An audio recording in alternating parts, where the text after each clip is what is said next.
Hello കൂട്ടുകാരെ, എല്ലാവർക്കും എൻ്റെ ചാനലിലേക്ക് സ്വാഗതം. അപ്പോൾ ഇന്നത്തെ റെസിപ്പി ചെമ്മീൻ ചമ്മന്തി പൊടി കേട്ടോ. അപ്പോൾ രണ്ടാഴ്ചത്തോളം നമുക്ക് കേടുവരാതെ ഇരിക്കും കേട്ടോ ഈ റെസിപ്പി.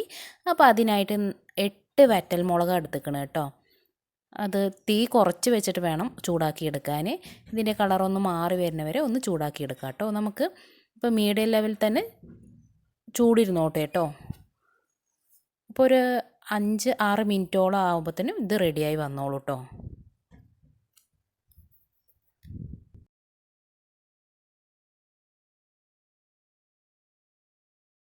ഇപ്പോൾ നമ്മുടെ മുളക് ഏകദേശമൊക്കെ ഇങ്ങനെ കളർ മാറി ഇങ്ങനെ വരുന്നുണ്ട് കേട്ടോ.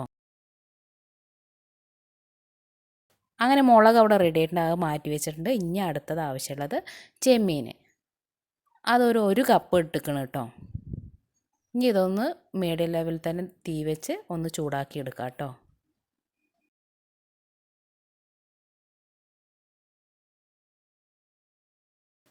ഇത് നല്ലതുപോലെ ചൂടായി എന്ന് അറിയാൻ നമുക്ക് ഒരു ചെമ്മീൻ്റെ എടുത്തിട്ട് ഒന്ന് പൊടിച്ച് നോക്കിയാലേ അറിയാം. അപ്പോൾ ഇത് നല്ലതുപോലെ റോസ്റ്റായി വന്നിട്ടുണ്ടെന്ന് അപ്പോൾ നമുക്ക് അറിയാൻ പറ്റും കേട്ടോ. ഏകദേശം ഇങ്ങനെ ചൂടായി വരുന്നുണ്ട്, കളറ് ചെറുതായി മാറിയും വരുന്നുണ്ട് കേട്ടോ.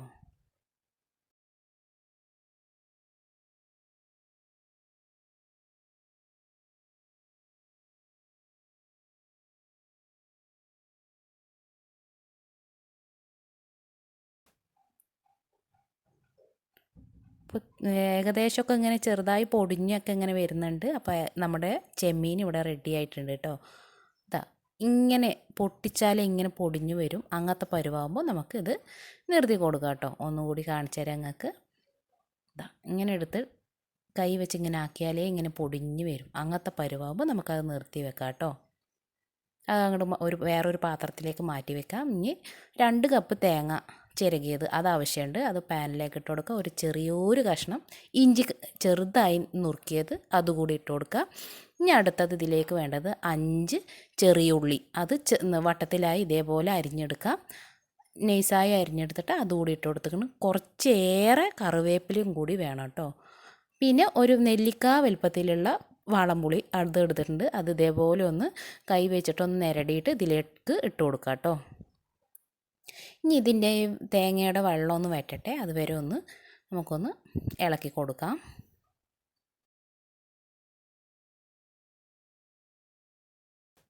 ഉള്ളിയിലത്തെ വെള്ളവും പുളിയും എല്ലാം നല്ലതുപോലെ യോജിച്ച് ആ തേങ്ങയിലത്തെ വെള്ളമൊക്കെ ഇങ്ങനെ വറ്റി വരും. അപ്പോൾ ഒരു പ്രത്യേക മണം ഇങ്ങോട്ട് മൂക്കിലടിക്കാനുണ്ട് കേട്ടോ.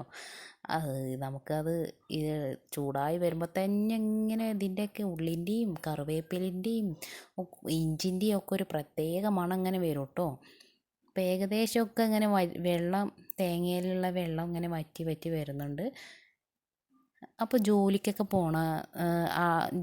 പോണ സ്ത്രീകളാണെങ്കിലും ആരാണെങ്കിലും അവർക്കിപ്പോൾ ഇത് രണ്ടാഴ്ചക്കുള്ളത് ഉണ്ടാക്കി വെച്ച് ഫ്രിഡ്ജിൽ സൂക്ഷിച്ച് വെച്ചാലേ അപ്പോൾ അവർക്ക് ആവശ്യത്തിന് എടുക്കാൻ നല്ല എളുപ്പമായിരിക്കും അല്ലേ. അപ്പോൾ ഇങ്ങനെയൊക്കെ എല്ലാവരും ഉണ്ടാക്കി നോക്കൂട്ടോ. അപ്പോൾ നമ്മുടെ തേങ്ങ ഇവിടെ ഇങ്ങനെ റെഡിയായി വരുന്നുണ്ട് കേട്ടോ.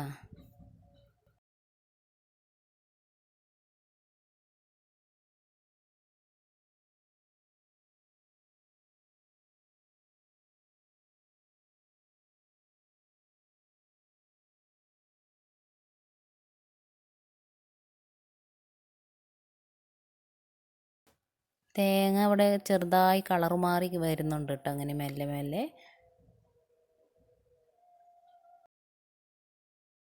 അപ്പോൾ ചെറിയ തോതിലൊരു കളർ ചേഞ്ചായി വന്നിട്ടുണ്ട്. അത് നിങ്ങൾക്ക് ഇവിടെ കാണാൻ പറ്റുന്നതായിരിക്കും കേട്ടോ. അപ്പോൾ നമ്മുടെ അതിലിട്ട ഉള്ളിയൊക്കെ ചെറുതായി മാറി വന്നിട്ടുണ്ട്. ഇനി കുറച്ച് നേരം കൂടി കിടക്കട്ടെ. അപ്പോൾ ഇതേപോലെ ഒരു ഗോൾഡനും ബ്രൗണും കലർന്നൊരു കളറാവും. അപ്പോൾ അത് നമുക്കവിടെ സ്റ്റൗ നിർത്തി വെക്കാം കേട്ടോ.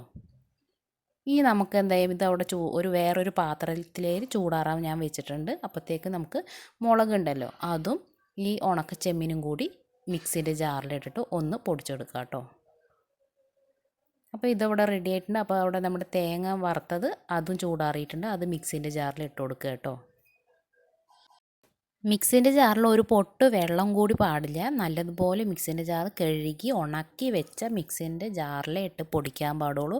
വെള്ളം നനവുണ്ടെങ്കിൽ ഫംഗസ് വരാൻ ചാൻസ് കൂടുതലാട്ടോ.